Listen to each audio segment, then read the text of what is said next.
Olá, gente. Hoje eu estou com um prazer enorme de ter o André Carvalho aqui comigo. Tudo bem por aí, André? Do Joia Marcelo. Beleza. André, quinta-feira à noite, já são aqui quase 8h30 da noite aqui no Pacífico, né? E você, em vez de estar vendo um jogo na televisão, jogando videogame, relaxando, está aqui conversando comigo. Muito obrigado, cara. Prazer estar aqui, cara. E André, conta pra gente assim rapidinho, o que você faz hoje? Qual é o teu cargo hoje? Tá, meu cargo hoje é de engenheiro de software, sou um individual contributor, né, na Apple. Eu trabalho na organização de AI/ML da Apple, mas eu não trabalho diretamente com pesquisa e desenvolvimento de modelos de inteligência artificial. Eu trabalho, de fato, com engenharia de software, que é sempre necessário. Não importa quantos modelos você tenha rodando em qualquer lugar, você sempre precisa da engenharia de software para fazer tudo rodar. Então, exatamente com isso que eu trabalho. Sensacional, cara. E obrigado novamente aqui por estar aqui comigo. E antes da gente falar do que você está fazendo, das coisas que você lida, eu sempre peço os convidados para voltar no passado, né, e contar aqui para a gente como é que a tecnologia, como é que a computação apareceram na tua vida. Cara, isso é muito legal. Eu estava pensando sobre isso, como que tudo começou. Desde muito pequeno, eu sou uma criança dos anos 80, né? Eu nasci em 82. Então, assim, desde muito pequeno eu lembro de ir da casa de alguns amigos. O meu vizinho, ele é tradutor, ele é talvez o único tradutor juramentado de Ribeirão, pelo menos da época de quando eu era criança. Mas deve ter sido um dos poucos tradutores juramentados da cidade lá de Ribeirão Preto, que eu sou de Ribeirão Preto, São Paulo. E ele trabalhava com um computador, ele tinha um computador para trabalhar, né, fazendo tradução. Então eu lembro de ir na casa dele, o filho dele era um dos meus melhores amigos, assim, a gente cresceu junto e tal. E ver aquele computador lá e ficar fascinado com aquilo e tal, e falar, nossa, que bacana e tal. E aí, todo lugar que eu ia que tinha um computador, eu ficava super fascinado e sempre dava um jeito de ficar amigo da pessoa e de começar. E na época eram provavelmente alguns XT ou alguma cópia de XT, porque no Brasil era muito fechado, então eu nem sei, na verdade, antes de eu ter o meu próprio, né, quais eram os computadores que tinham disponíveis. Esse meu vizinho, ele também tinha um que você ligava na TV, e aí você programava e carregava o programa da cassete e tal, e eu lembro da gente brincar com aquele negócio lá também. Mas assim, sempre foi uma fascinação muito grande, né, para mim. E aí, o meu pai, ele era funcionário público de baixo escalão, assim, lá da Câmara Municipal de Ribeirão Preto. Então, a gente tinha, assim, muitos super meios financeiros e tal. Mas ele também era fascinado com tecnologia. O que acabou acontecendo foi que eu tinha um tio meu que morava em Foz do Iguaçu, ele trabalhava lá na engenheiro lá da Itaipu, e a gente sempre ia visitá-lo. Aí uma dessas vezes que a gente foi visitar, meu pai resolveu comprar um computador pra gente. Aí ele foi lá com um amigo do meu tio que manjava das coisas, vai numa loja, compra uma placa-mãe, vai na outra. Naquela época ainda era mais exótico ainda, né? Você saber montar um computador, saber quais eram as coisas necessárias e tudo e tal. E eu lembro até hoje desse spec completo desse computador que meu pai comprou, que era um 386DX de 40 MHz, com 4 MB de memória RAM, 128 MB de disco. É incrível, né, cara? Aí isso foi o primeiro computador que a gente teve. Aí, desde então, sim, esse amigo do meu tinha instalado minhas lá pra gente, aprender a usar o DOS, tal, aprender a datilografar, eu aprendi a datilografar, que era a palavra que minha mãe usava, digitar no computador, com programinha de aprender a digitar e tudo e tal. E daí eu fuçava, fui aprendendo e tal. E aí, com esse 386, enfim, é isso, né? Eu trocava programas com os amigos e tal, meu vizinho que tinha computador, como eu disse, às vezes a gente trocava programas e sempre fiquei muito conectado com essas coisas. Todos os meus amigos que eu fazia era alguém que tinha interesse por computador. Aí até que foi abrindo, né, no Brasil um pouco mais, começaram a chegarem os computadores mais evoluídos, começou a época do tal do multimídia, de Uhum. CD-ROM. Sound Blaster, paquete de som da Sound Blaster. Aí eu lembro que meu pai, o update que ele fez no computador foi comprar um Pentium da Compaq na época, que era um Compaq Presário, que era uma cópia do que os Macs eram, né? Que era uma coisa em um só. E aquele computador foi o primeiro computador que meu pai comprou que tinha um modem. Aí tinha um amigo meu que entrava numa BBS lá em Ribeirão Preto, eu comecei a entrar em BBS também e comecei a formar uma comunidade com esse pessoal da BBS. E aí, com a BBS, aí abriu o mundo, né, cara? Porque aí eu comecei a ter contato com o pessoal que produzia arte ANSI, a arte com caracteres coloridos, né, no terminal do computador, para o pessoal que não sabe, em 16 cores, tudo com os bloquinhos enormes, assim, quadradinhos e tal. Mas aí, nisso também, eles já estavam produzindo coisas um pouco mais sofisticadas, né? Algumas coisas mais gráficas, e eu comecei também a ficar por dentro da demo scene, que a galera chamava, né, de demos, que eram programas feitos só para mostrar uma coisa bonita na tela, né? Um gráfico com uma música, às vezes sem música. E aí tinha coisa, a maioria era feita em assembly, né? E aí eu comecei a Uhum. ficar fazendo coisa e comecei a ir atrás de tudo isso.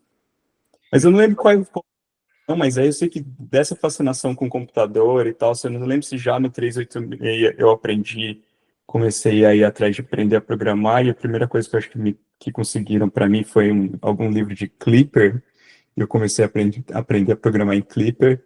Eu até cheguei a fazer umas coisas, porque minha mãe era voluntária num hospital psiquiátrico lá em Ribeirão Preto, que é beneficente. E aí fazer coisas para arrecadar dinheiro, doação, isso eu lembro de fazer um programinha para escrever recibo e imprimir recibo para eles em Clipper e tal. Mas daí com isso fui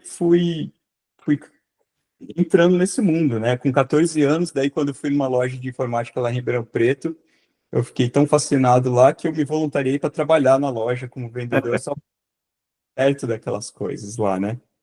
E aí o pessoal que era dono dessa loja, eles tinham feito engenharia na Poli, e aí eles me deram aquele livro do C, Do Brian do Kernighan.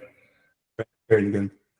Aí, 14 anos de idade, com um livro em inglês do Kernighan, que eu aprendi inglês assim, ou menos, mas, cara, eu lembro da minha família inteira viajando pra praia, no litoral lá do Nordeste, nem lembro, acho que foi em Natal, alguma coisa assim. Todo mundo na praia e eu deitado na rede lá do quarto, lendo. Que praia que é nada, eu vou ler o livro de C aqui do Brian Kernighan e do Dennis Ritchie. Qual era a minha fascinação. E com isso eu fui tentar aprender C, aprendi um pouquinho de assembly, tudo isso antes da faculdade, né? É.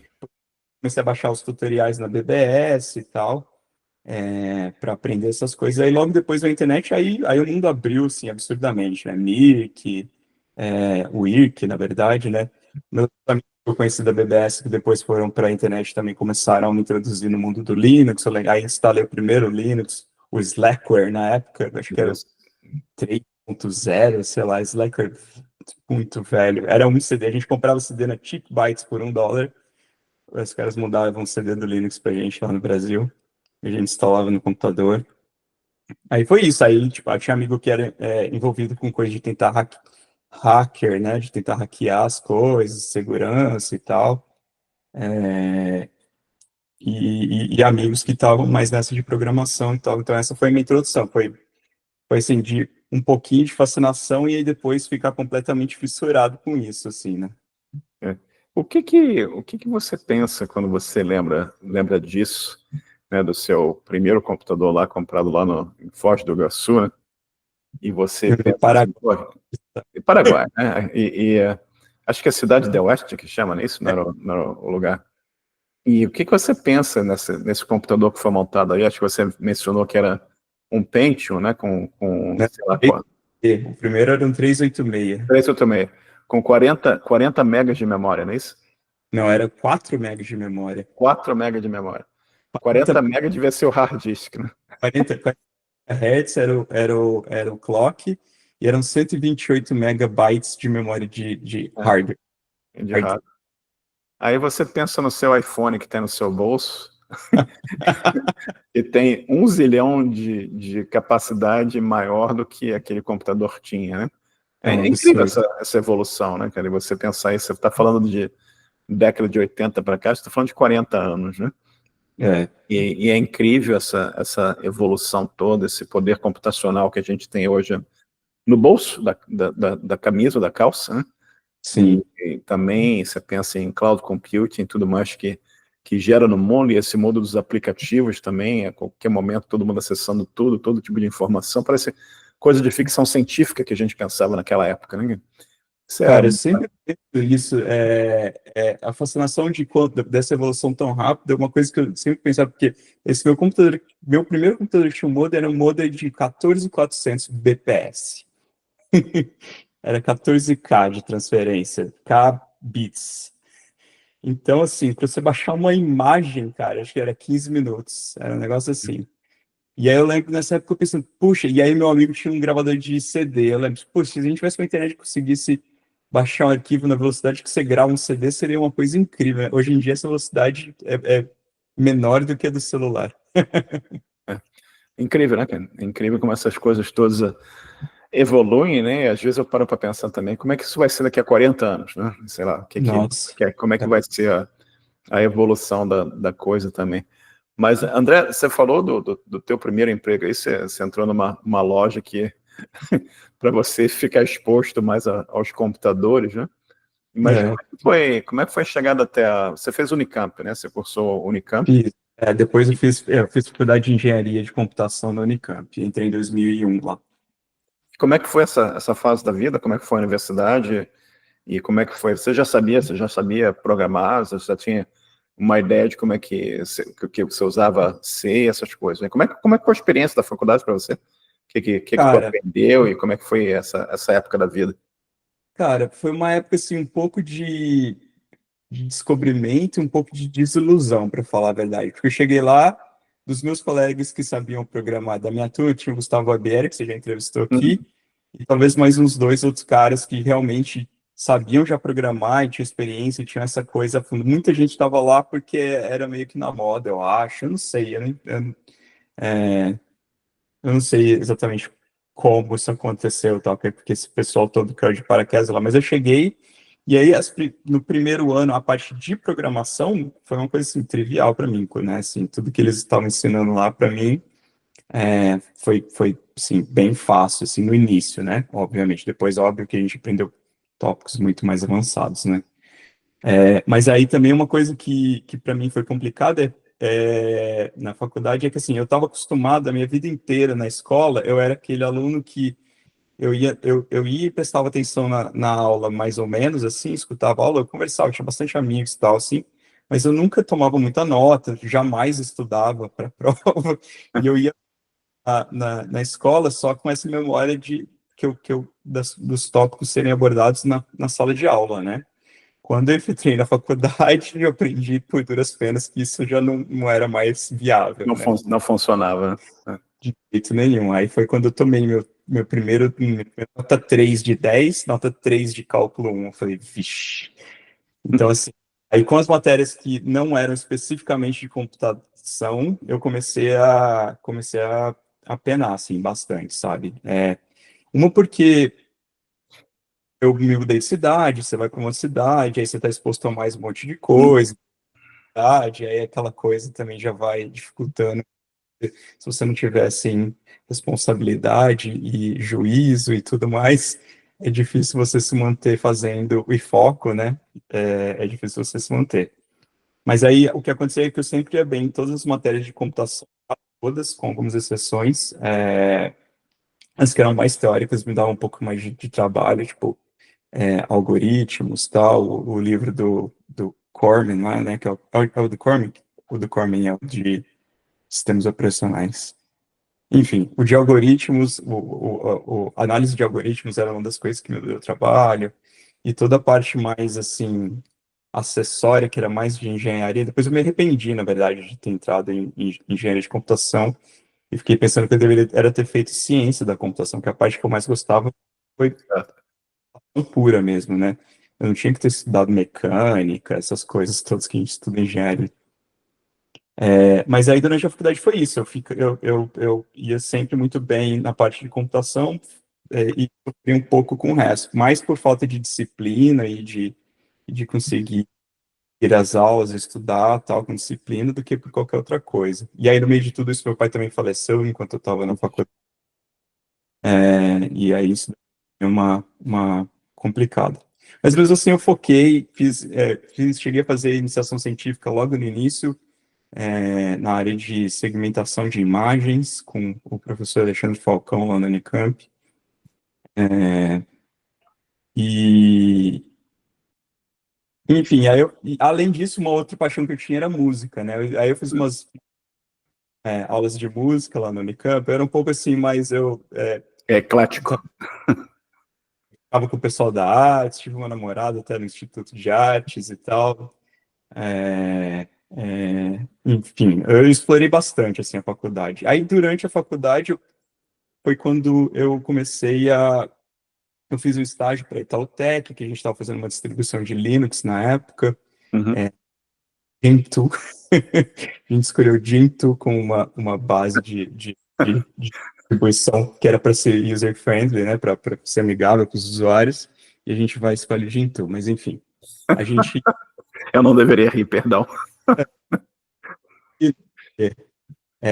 Mas aí, para quem não sabe, o Gentoo era uma distribuição que tinha que compilar tudo, né? Pode ser compilado na hora que estava instalando, baixava, compilava.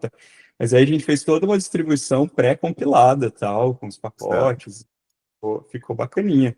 Bacana. Fizemos gráfico, usando Python e Qt na época, enfim.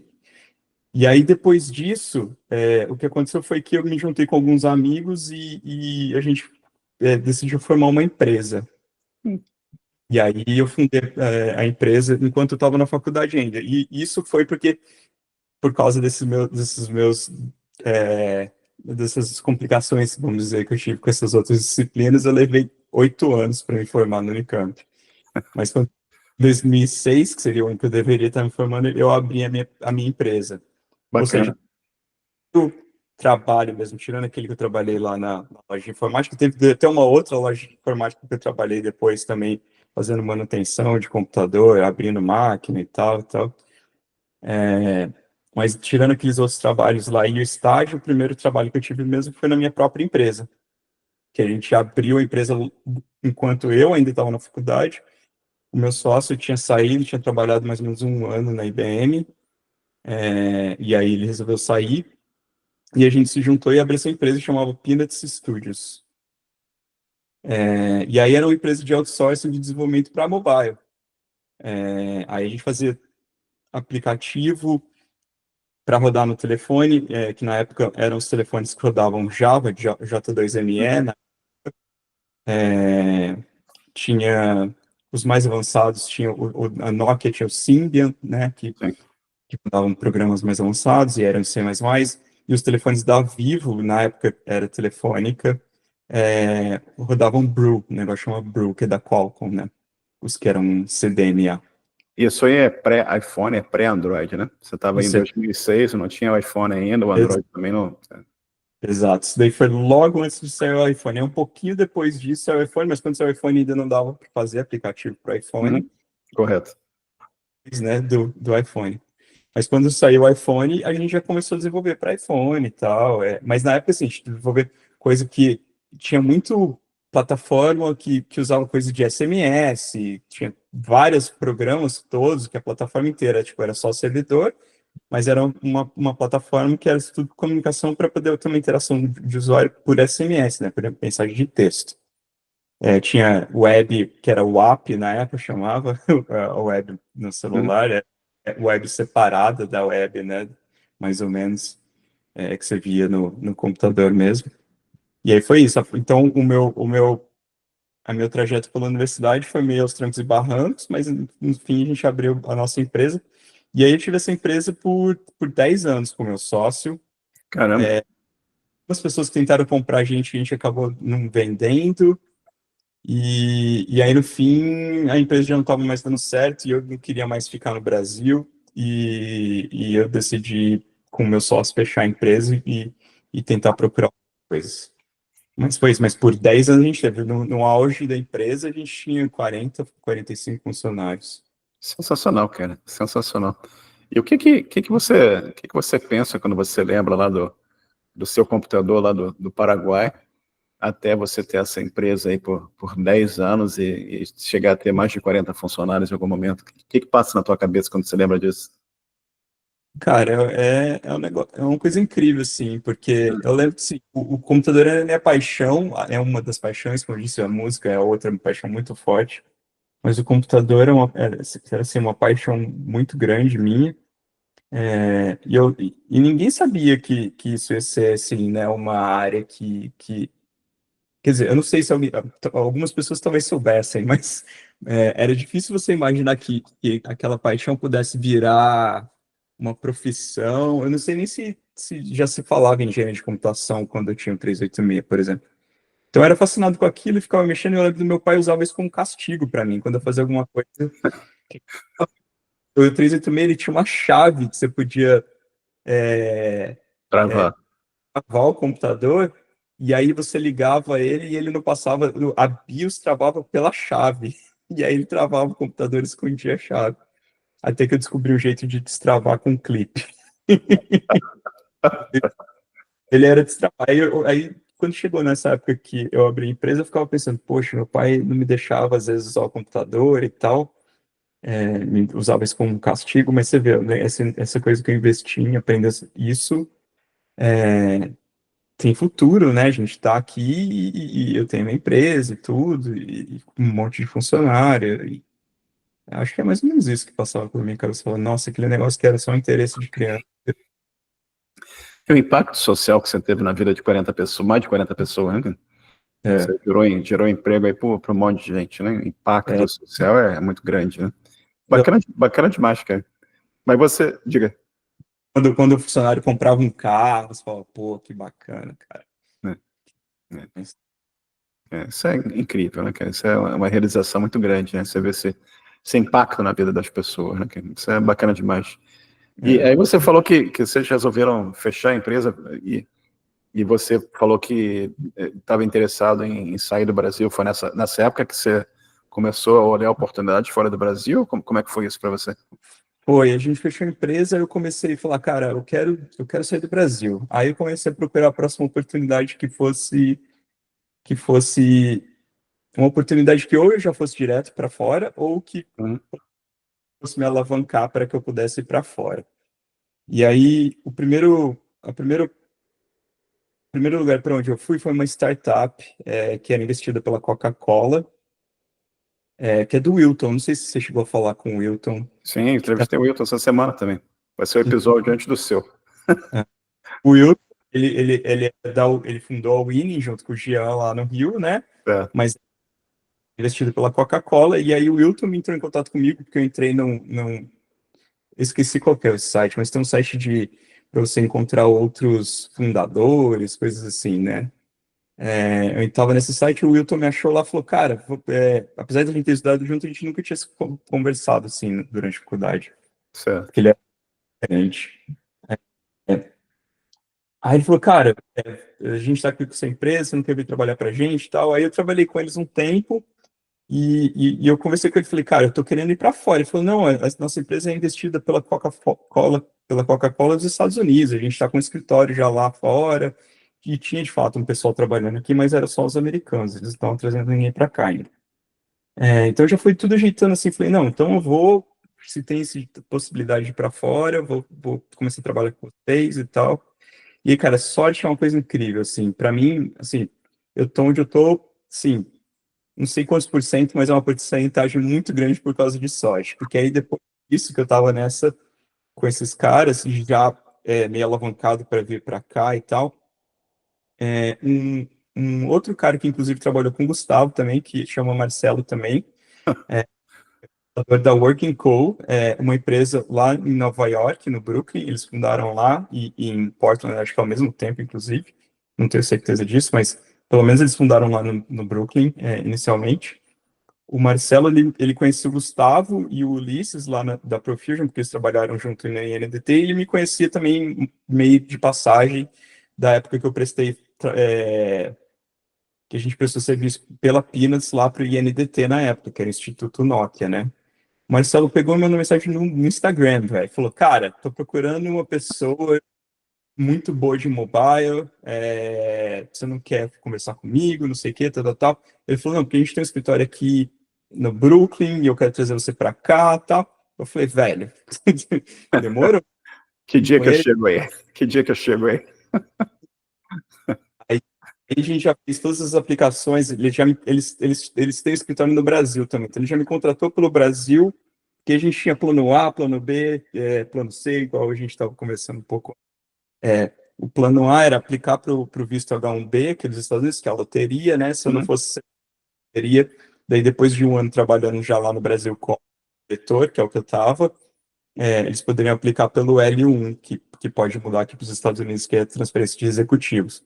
Então, assim, a gente já tinha todos os planos, e aí falei, cara, me traz, se você me levar para os Estados Unidos, bora, e já inclui meu green card também no pacote, eles incluíram, e aí foi que em 2016 eu fui sorteado na loteria. Bacana.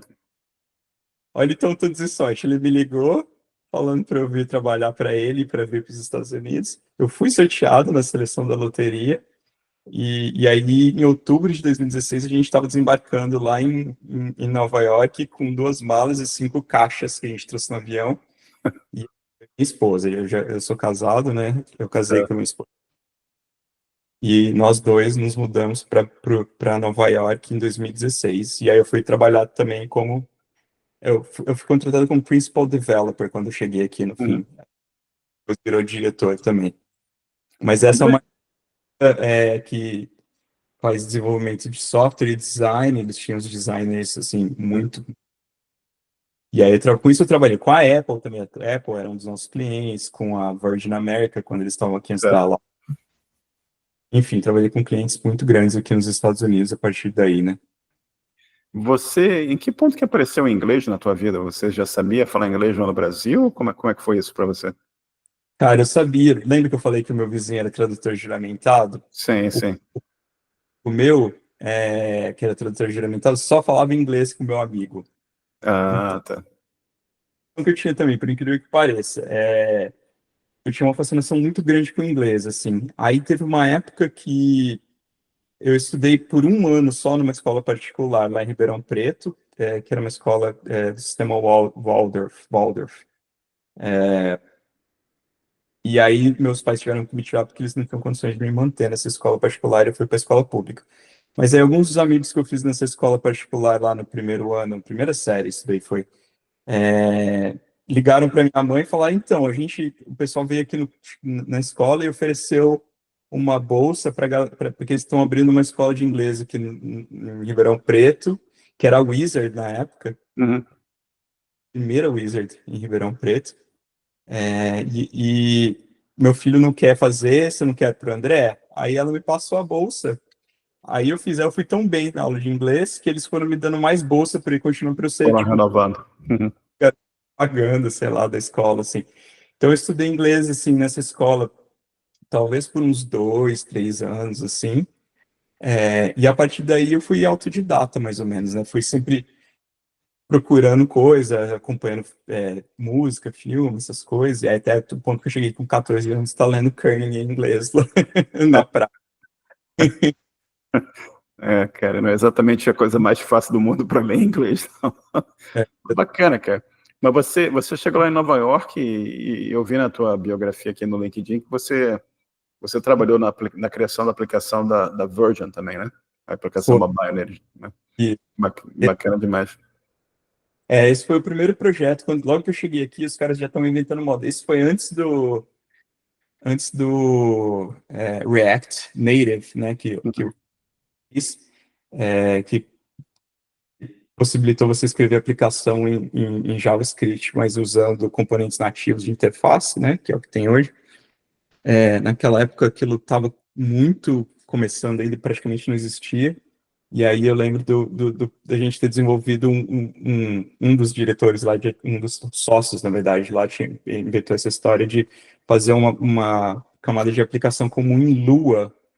E aí a gente fez várias coisas da parte da camada de negócios, assim, escrito em Lua, e aí isso chamava outros componentes em nativos e a interface era nativa, porque Certo. o importante é o design, né, para aquele pessoal. Uhum. Então, o aplicativo ficou super bacana, na minha opinião, ficou super bonito. E, Legal, cara. foi um dos projetos, dos primeiros projetos que eu fiz depois que eu vim para cá. E aí, logo em seguida, eu trabalhei com um projeto com a Apple. Aí eu vim para cá, fiz várias coisas e tal, E com aí eles. foi aí que apareceu o Objective-C na tua vida, não? Então, isso eu já fazia desde 2008, sei lá quando foi o primeiro SDK da Apple para o iPhone, mas o primeiro que saiu a gente já começou a fazer lá na Peanuts, né, na minha primeira empresa. Legal, cara. Mas a Apple apareceu primeiro como cliente, né? A Apple apareceu primeiro como cliente. Quando eu estava trabalhando ainda na Working Co, eles foram mais de um projeto que eu trabalhei com eles como cliente. Aí teve várias coisas com a Apple, incrível como as coisas acontecem. Depois teve um outro cliente nosso da Working Company, que foi a Fuse Coffee, que é uma rede de café aqui da Bay Area, super famosa aqui na Bay Area. Eles fazem café de filtro, que eu particularmente não gosto muito, mas o pessoal aqui gosta bastante. E a gente fez o aplicativo para eles e eu até nem trabalhei nesse projeto, mas aí o pessoal da Apple convidou o pessoal do Fuse para desenvolver uma desenvolver no aplicativo deles uma parte, uma funcionalidade de uma coisa nova que eles estavam lançando, que era o Siri Shortcuts na época. E aí eles convidaram o pessoal do Fuse, e o Fuse, como não eram eles que faziam os aplicativos, eles falaram com a gente, né, na Working Company. E aí o pessoal da Working Company decidiu que eu era a melhor pessoa que eles tinham para mandar para cá para trabalhar, porque aí eles puseram a gente aqui no Infinite Loop, que foi antes de Uhum. abrir o Apple Park, mas as coisas estão acontecendo mais no Infinite Loop. E para o WWDC de 2018, eu vim aqui, trabalhei e desenvolvi um protótipo só dessa funcionalidade que ia usar os Siri Shortcuts para o aplicativo do Fuse. E aí eles acabaram apresentando, mostraram isso para o Craig Federighi e tal. Uhum. Que eu tive que trocar algumas coisas e tal. Eu não encontrei. Quer dizer, nunca encontrei o Craig Federighi até hoje, aliás. Enfim, a gente trabalhou nessa funcionalidade e eles apresentaram no WWDC de 2018 essa funcionalidade que eu desenvolvi aqui em algumas semanas antes do WWDC. Bacana demais, cara. E você, como é que evoluiu a vida? Como é que evoluiu a vida nos Estados Unidos até chegar na Apple, para trabalhar direto para a Apple? Então, trabalhei, acho que por mais ou menos 5 anos para a Working Company. Depois de Nova York, eu me mudei para Portland, que eles também tinham um escritório lá. Uhum. Depois eu não estava conseguindo emprego lá em Nova York, porque ela trabalha com engenharia química e Nova Certo. York não tem muito campo para isso. A gente decidiu mudar para Portland e, e aí fiquei trabalhando, continuei trabalhando na Working Company de Portland, até que um dia eu também, a mesma coisa aconteceu. Uma recruiter da Apple pegou e mandou um contato para mim, entrou em contato comigo. Não lembro se foi pelo LinkedIn, ou se ela me mandou um e-mail, ou se foram os dois. Eu falei, olha só, né? Falei para minha esposa, falei, um contato da Apple, velho. Será que isso aqui é verdade? Será que é sério? Exatamente. Aí eu falei, bom, vou falar com eles. A Apple, assim, para mim, eu sempre fui muito fanboy, assim, sabe? Desde da faculdade. Na faculdade, com o meu dinheiro do estágio, eu comprei meu primeiro Mac, que foi um Mac Mini, na época, um PowerPC G4. E aí, desde a faculdade, que eu já era muito fanboy da Apple, assim, né? E aí, eles entraram em contato e eu falei, tá bom, né? Vamos ver, vou participar do processo seletivo. E aí, funcionou, não era um time específico, eu acho que quando ela entrou em contato comigo, não era um time específico que ela estava procurando alguém, mas ela estava procurando para a empresa como um todo. Mas ela pegou e entrou em contato comigo, logo que ela me pôs no sistema, daí já tiveram acho que 3 times que tiveram interesse no meu perfil, aí eu comecei a entrevistar. Aí eu acabei fazendo, na verdade, como se eu estivesse fazendo entrevistas com um monte de empresas dentro da Apple, com 3 times diferentes, e aí eu pude escolher para onde que eu ia, assim. Bacana demais. E aí foi isso que aconteceu. Aí eu entrevistei, na época o time que estava me contratando era mais ligado a Siri, e aí eu acabei vindo para cá. Aí me mudei aqui para. Aí foi bem no meio do Covid, né? Primeiro comecei trabalhando lá de Portland, e aí eu falei para minha esposa, falei, ó, eu, né, eu aceitei essa vaga lá na Califórnia, mas a gente não precisa se mudar, então, e a gente tem essa vantagem que pode ficar remoto por enquanto, mas vai procurar um emprego aí por lá, porque quando vocês conseguirem, a gente muda na hora que você quiser. Aí, minha esposa é também fantástica, ela é muito boa no que ela faz, então logo, rapidinho ela conseguiu um emprego, e a gente veio para cá, daí antes de até ser preciso que viesse para cá de fato, antes de ter o negócio de voltar para o escritório mesmo. Bacana, cara. E você já está na Apple desde que ano? Então, estou na Apple desde 2021, faz 4 anos e meio, quase, né, 5 em janeiro agora, do ano que vem. Bacana demais. E você pode contar um pouco do teu trabalho? Obviamente nada que seja segredo ou coisa que você não possa compartilhar. E é Cara, importante dizer também que tudo que você disser aqui não tem a ver com a empresa, e a é, sua opinião não é da empresa, né? obrigado pela lembrança, é um disclaimer importante. Tudo que eu estou falando aqui, tudo que eu vou continuar falando, são só minhas opiniões e não tem nada a ver. Não estou falando absolutamente nada em nome da empresa. É, cara, eu não posso falar muito sobre o que eu faço. Como eu falei, eu trabalho na área de inteligência artificial, né, e machine learning, e AML. O meu dia a dia é trabalhar com frameworks que são usados no sistema operacional, em todos os sistemas operacionais. Então, no iPhone, no Mac, no iPad, na Apple TV, nos HomePods, todos, o Vision OS, todos os sistemas operacionais usam esses frameworks que a gente desenvolve, porque eles são frameworks que são utilizados de maneira meio que fundamental, assim, por sistemas que usam inteligência artificial dentro da Apple, né? Certo. E aí é uma mistura, assim, no início teve mais até que fazer, voltar, porque depois que o Swift saiu, eu passei a programação em Swift, né? Porque Claro. Objective-C, apesar de ser uma coisa interessante, legal, é baseado no Smalltalk, tudo tal, aquela sintaxe é uma coisa muito feia, né? De olhar. Sim. O Você, objeto recebe mensagem, né, entre colchetes. então, assim, mas aí quando eu entrei aqui, eu tive que escrever bastante Objective-C ainda, mas aí aos poucos a gente já foi migrando, hoje em dia eu praticamente só escrevo Swift, mas é isso, o que eu faço são frameworks para o sistema operacional, acho que não posso falar muito nada além Claro, disso. claro. Sem erro, sem erro. Mas, cara, como é que você lida com pressão e múltiplos deadlines e com coisas complicadas, com certeza você tem que lidar? Como é que você lida com a pressão do dia a dia do trabalho? Cara, eu vou falar para você, eu acho que eu aprendi isso trabalhando com cliente por 15 anos de carreira e mais 5 de Working Co. Eu acho que o que eu aprendi foi a ficar bem resiliente, assim, sabe? E no início eu tentava ser aquela pessoa que tentava agradar e falar sim para muitas coisas, e aí a experiência me ensinou que eu tinha que falar mais não e impor mais o que é factível, né? Então, eu acho que o jeito que eu lido com pressão primeiro, eu tento falar não. Se eu não consigo, se o não resolve, se tem alguma pressão contra o não, daí eu tento encontrar um meio termo, né? Falar, putz, então tá, então isso que você está me pedindo não é possível. Será que a gente consegue resolver desse jeito, com esse deadline? Eu posso estar pedindo com esse outro deadline um pouco maior. Tem essa coisa que a gente pode fazer e essa coisa que a gente não pode fazer. E isso era o meu principal trabalho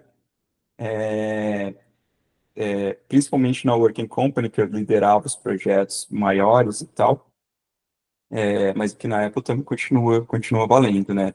Vamos, vamos fazer igual a gente faz com o boi, vamos por partes, né? A gente corta em pedaços e vai fazendo por parte. A pressão para mim é isso, é você tentar ser razoável, tentar entregar o que você promete, né? Se você prometer, eu quero entregar. Então, assim, então eu prometo só o que eu sei que eu vou conseguir entregar, e aí, de vez em quando, não tem o que fazer. Aí você tem é crunch time, igual o pessoal fala aqui, né? De vez em quando você tem que trabalhar mesmo, até mais tarde, e encontrar, e chegar naquele deadline, entregar o que é necessário. Mas eu tento fazer disso. Teve uma época que eu fazia isso demais e isso é muito detrimental para a saúde, né? Principalmente quando eu tinha a minha própria empresa. Eu lembro de eu trabalhando ano novo, às vezes, coisa assim, absurda. Por falta de maturidade, falta de planejamento, e falta de várias coisas. Abrir empresa logo que você sai da faculdade, eu já vou dizer, não é a melhor ideia. Cara, saúde não tem high availability, né, cara? Saúde foi embora, acabou, já era, né? Dá um shutdown menos H0 e já era. Então é isso. Pressão é isso, é tentar negociar, conversar com todo mundo que está precisando, ver o que eles estão precisando exatamente e tentar achar. Não sei se meio termo é a melhor palavra, é isso. Tô com um pouco de dificuldade de encontrar o melhor termo para isso. Às vezes vem alguma palavra em inglês, às vezes não vem nada, enfim. Mas é isso, né? Acho que deu para entender. Não, total, total. Fala, André, diga. É o famoso compromise, né? Eu não sei Sim, se sim. O tipo, boa pergunta. Compromise em português, o que que seria o compromise em português? Também falhou a tecla de tradução aqui. Não é nem um comprometimento, não traduz muito bem com comprometimento. Acho que seria mais acordar, talvez, concordar com alguma coisa, né? Ou Foi de onde alinhar, sei lá. um negócio assim, eu cedo, é o ceder, na verdade. É. Um pouquinho. Mas também não é essa palavra. Enfim, Não é só funciona bem. É. Tipo, as partes chegam a um ponto em comum para a coisa ir à frente, né? Acho que seria a tradução melhor aqui, sem a gente lembrar de um termo a usar. Mas, é, André, a gente está falando de inteligência artificial e você lida com machine learning e outras coisas do gênero aí. Mas como é que você está vendo esse momento geral que a gente está vendo aí, que parece que a cada dia que passa parece tem um novo large language model, tem um novo serviço de AI, todo mundo dizendo que o mundo vai ser dominado pela AI, os programadores já eram. Como é que você está vendo esse momento e como é que você vê a evolução disso? O que tu está prevendo que vem pela frente? cara, eu tenho que tomar muito cuidado para não parecer um ludita agora. Vamos lá, vamos ver se eu consigo. Na verdade, assim, eu passei por duas fases. Teve uma primeira fase que eu, como todo mundo, fiquei assim, extremamente empolgado. Falei, nossa, esses elementos são incríveis, tudo que eu tentava dava certo. Todos os testezinhos que eu tentava, falei, não, agora eu vou enganar essa LLM e tal, e vou tentar fazer um negócio e não consegui enganar, até que começou a achar coisas de matemática que são muito óbvias, que elas não funcionam bem e tal, com LLMs. Mas, em si, eu fiquei extremamente empolgado mesmo com isso. Agora eu tenho um pouco mais de ressalvas sobre. Não que elas não vão chegar em algum lugar, talvez elas até cheguem em algum lugar muito, muito incrível, mas eu acho que o lugar onde elas estão agora é um pouco menos do que o marketing dessas empresas que estão vendendo isso diz, sabe? Assim, nos meus testes que eu posso falar que eu fiz como pessoa física e tal, no meu fora do trabalho que eu programei, teve algumas coisas para as quais eu usei LLMs que foram incríveis, assim. Por exemplo, eu estava escrevendo, eu tenho um controlador MIDI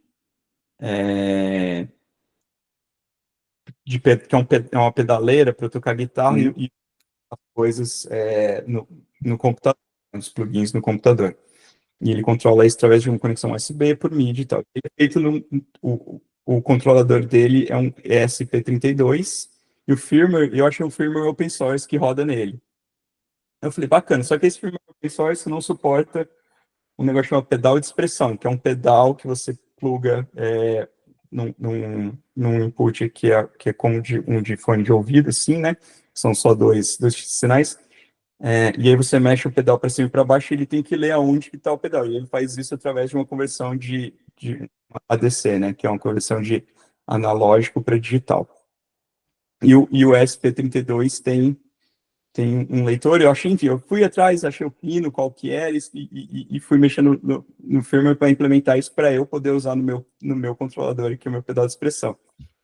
E aí eu fiz, e aí eu percebi tentei o jeito mais simples possível, que o leitor ficava, o número que ele estava lendo do pedal ficava pulando para cima e para baixo. Falei, bom, eu preciso de um filtro. Aí eu usei uma LLM, eu não sei escrever um filtro de passa, um filtro de passa baixa, né? Eu precisava.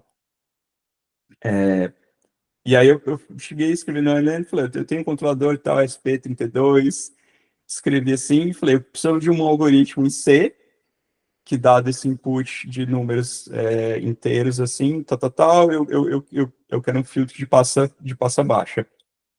Aí a LLM pegou, pum, saiu, cuspiu o algoritmo, bonitinho, que já dava para copiar e colar. Falei, ó, vou usar nesse tal projeto, com SP32, isso aqui. Tem uma ideia específica, até que você usa isso. Aí eu peguei, copiei e colei e o negócio funcionou super bem. Falei, nossa, que bacana.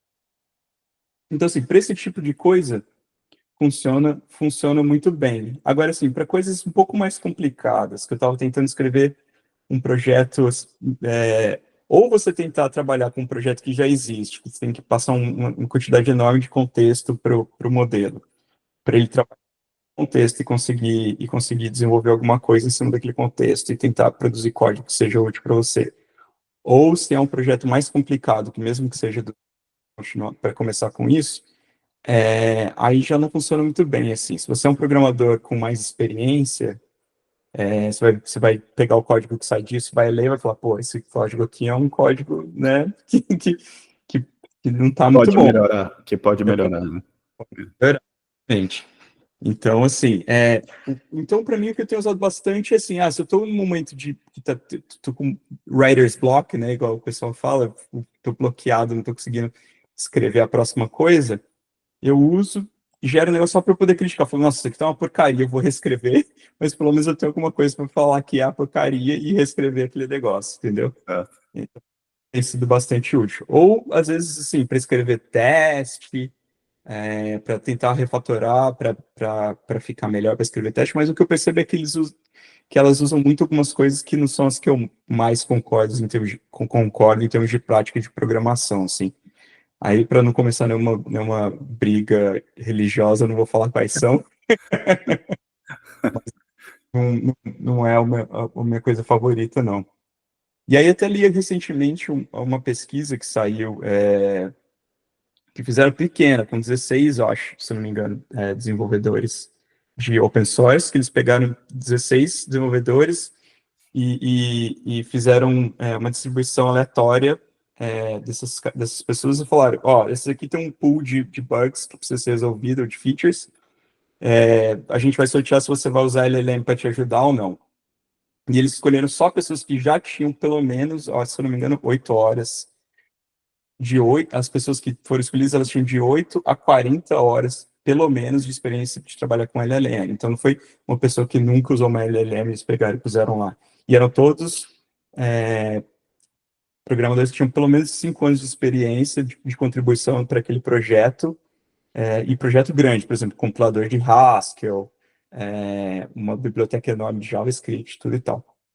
Nessa pesquisa saiu que as pessoas que usaram a LLM, que quando elas escolhiam para a LLM, era escolhida para elas, né, para elas fazerem a tarefa que elas tinham que fazer, elas tinham a percepção de que elas faziam a tarefa mais rapidamente, mas no fim, todas as medidas apontam para que quando elas usaram a LLM, elas ficaram 20% mais lentas.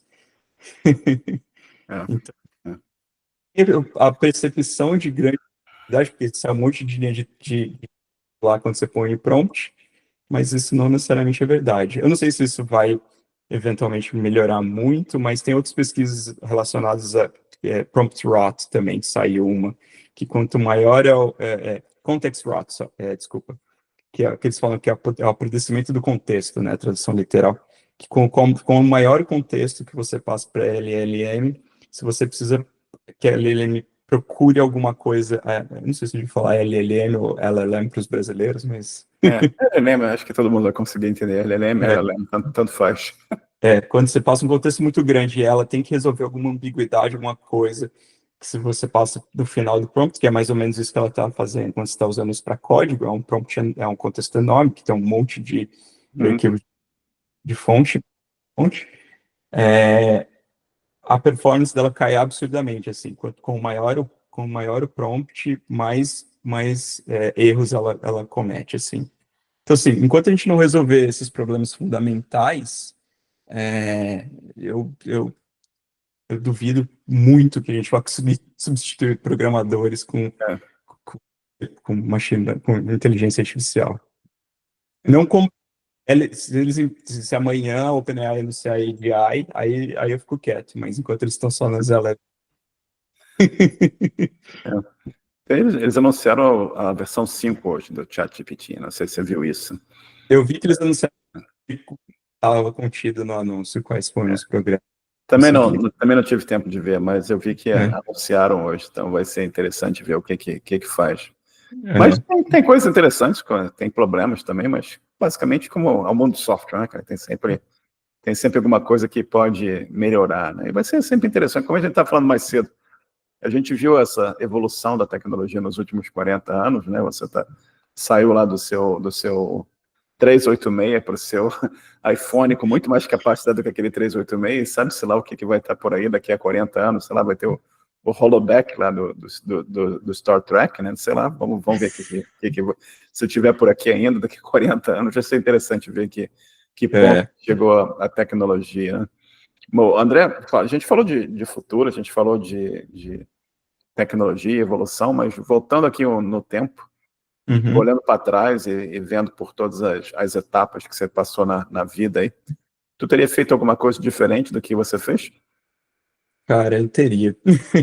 Eu não sei, mas eu já comentei aqui algumas, né? Abri empresa logo que a gente saiu da faculdade. Aliás, eu abri a empresa antes de sair da faculdade. Uhum. Eu abri a faculdade por mais 2 anos, se eu não me engano.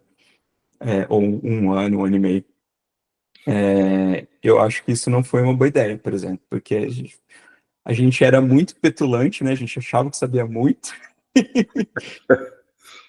Maturidade para fazer o que a gente estava fazendo, na minha opinião. Então, assim, a gente sofreu demais. E aí a petulância foi continuando, assim. Eu sei que se meu sócio assistir essa entrevista, ele me ouvir, ele vai discordar de mim.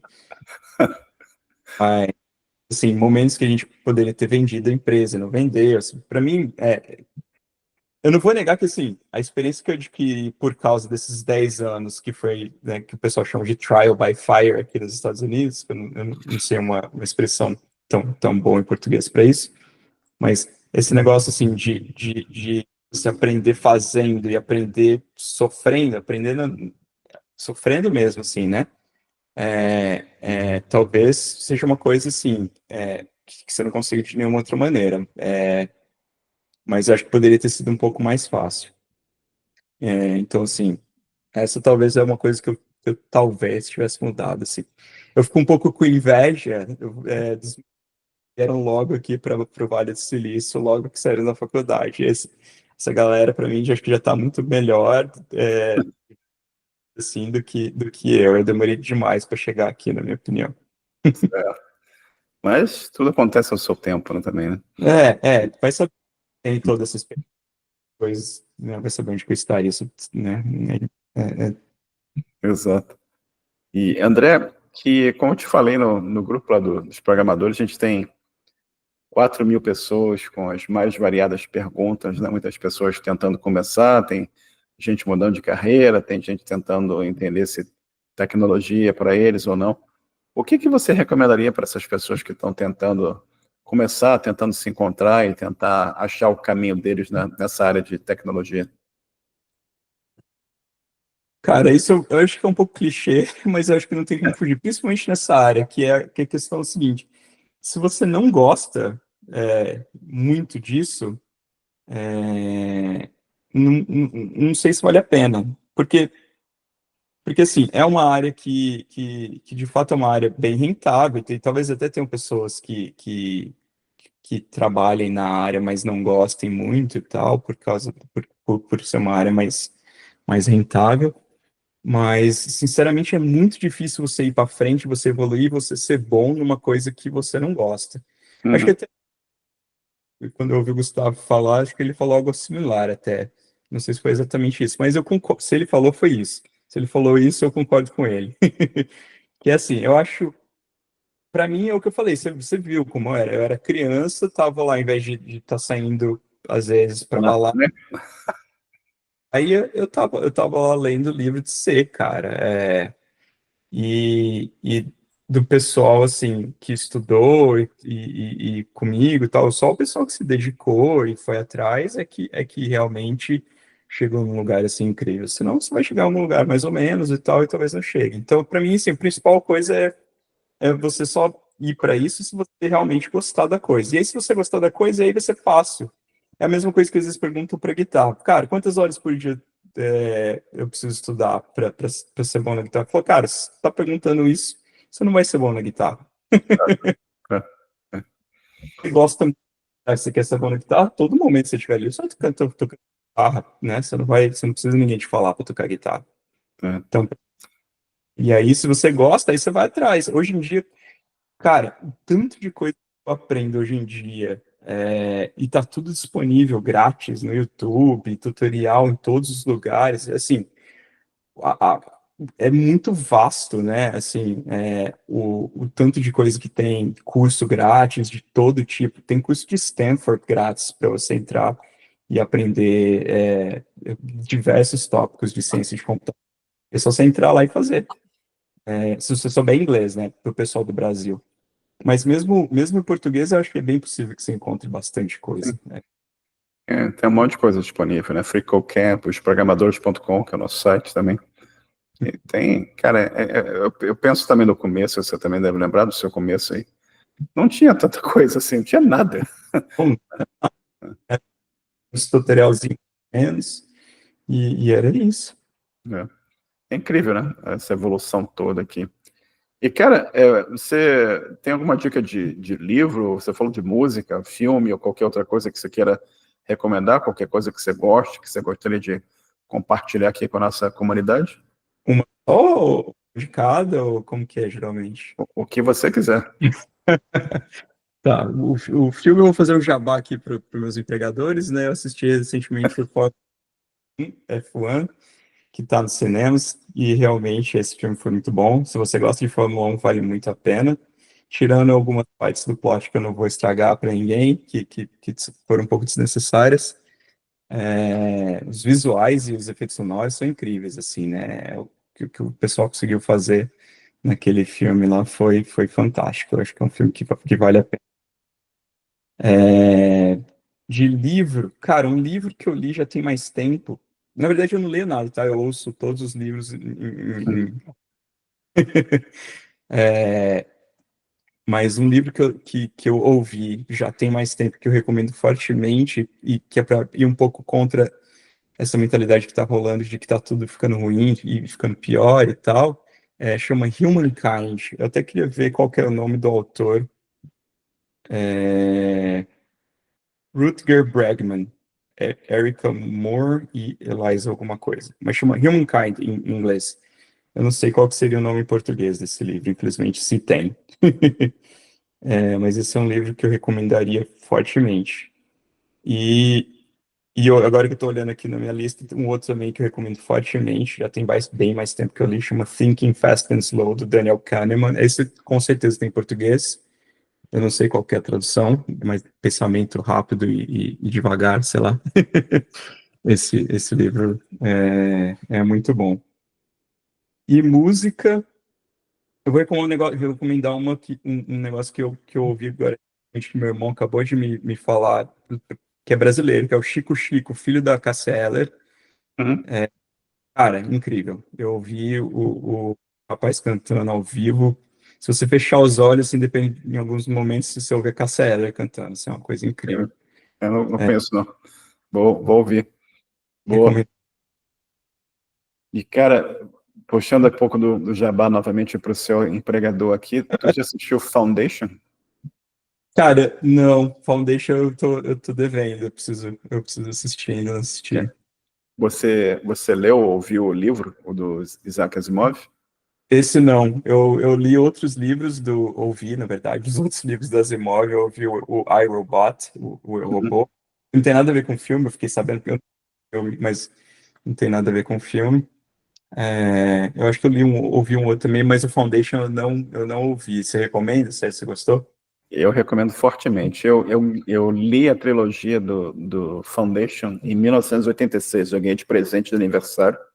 Caramba, E são 3 livros enormes. Eu li tudo naquela época. E eu achei assim, uau, sensacional, entendeu?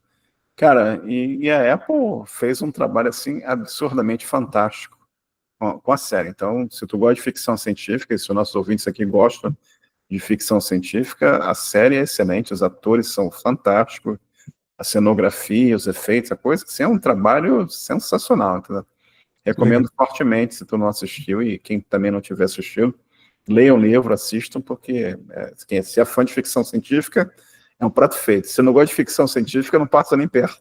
É, ainda leu o livro antes de assistir a série ou não? Como?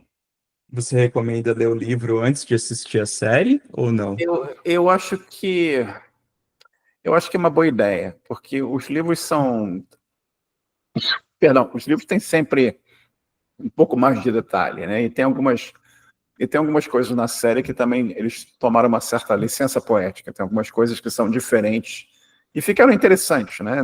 Você vê toda a série tem sempre alguma modificação. Não sei se você assistiu a Battlestar Galactica, né? A série mais recente. Perdão. Eles mudaram várias coisas. Por exemplo, a Starbucks Não, é mulher, não é homem, entendeu? entendi. E eu acho que eles fizeram coisa semelhante. Vale a pena ler o livro. Me dá um segundo, deixa eu tossir aqui. Tá. Eu acho que vale total ler o livro primeiro e depois você assiste a série, entendeu? Legal.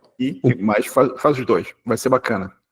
Eu já vi a Silo, que eu li o livro depois que eu assisti a primeira temporada, aí depois eu li todos os livros, e aí depois eu assisti a segunda temporada. Essa também eu achei que tá ficando fantástica, apesar das licenças poéticas. Eu prefiro ainda a versão do livro. Nas licenças poéticas que eles tomaram, assim, eu prefiro ainda do livro do que na série, mas eu achei que a série também ficou muito boa. Não, muita série boa, né, cara? Não sei se você assistiu a For All Mankind também, que também é da Apple, né? Que é a versão alternativa da corrida espacial. Ah, eu preciso continuar. Eu comecei a ver essa e não continuei. Espetacular. Os atores também, é tudo muito bom. A própria Invasion, que acho que vai ter a Season 3 agora, eu acho. É diferente, é uma ficção científica bem. É uma mistura de invasão alienígena com um pouco de horror e um pouco mais, suspense o tempo todo, entendeu? É muito boa. São séries muito boas, né? Coisas muita qualidade, muito bem filmados, tudo. E é bem, bem legal mesmo. Acho que dá para sentir que eu sou um pouco de fã de ficção científica. Severance é o nosso carro-chefe. E é ficção científica. Severance. Cara, eu não assisti ainda, preciso assistir essa. Não assisti. Isso, se você gosta de ficção científica, essa é muito boa. Muito. Vou assistir. Vou colocar na lista aqui para assistir. Cara, a gente já está aqui conversando mais de 1 hora e já são quase 9h30 da noite aqui. Tem alguma pergunta que eu não fiz que você gostaria que eu tivesse feito? Poxa. Acho que não, cara. Acho que a gente cobriu. Acho que a gente cobriu tudo, assim. Não consigo pensar em nenhuma coisa, assim. Cara, você quer divulgar alguma informação de contato, LinkedIn, alguma coisa que as pessoas possam usar para te pedir alguma dica, sugestão? Cara, eu me tornei recentemente, não recentemente, mas já tem uns anos eu me tornei um pouco um ermitão online, assim, sabe? No máximo, eu até tenho perfil em várias redes sociais, mas provavelmente no máximo você vai me encontrar no LinkedIn mesmo. E aí eu tô lá e é isso. Tranquilo, ótimo. André, eu queria novamente te agradecer aqui pelo teu tempo e toda a história que você compartilhou com a gente. Novamente, aqui é uma quinta-feira à noite, e tu, em vez de estar descansando, está aqui conversando comigo. Então, eu agradeço muito pelo teu tempo e tudo que você compartilhou com a gente aqui. Um prazer foi conversar contigo, cara. Prazer foi meu, Marcelo. Obrigado pela oportunidade. Bacana. Me dá 2 minutos aqui, eu vou parar de gravar, a gente conversa mais 2 minutos.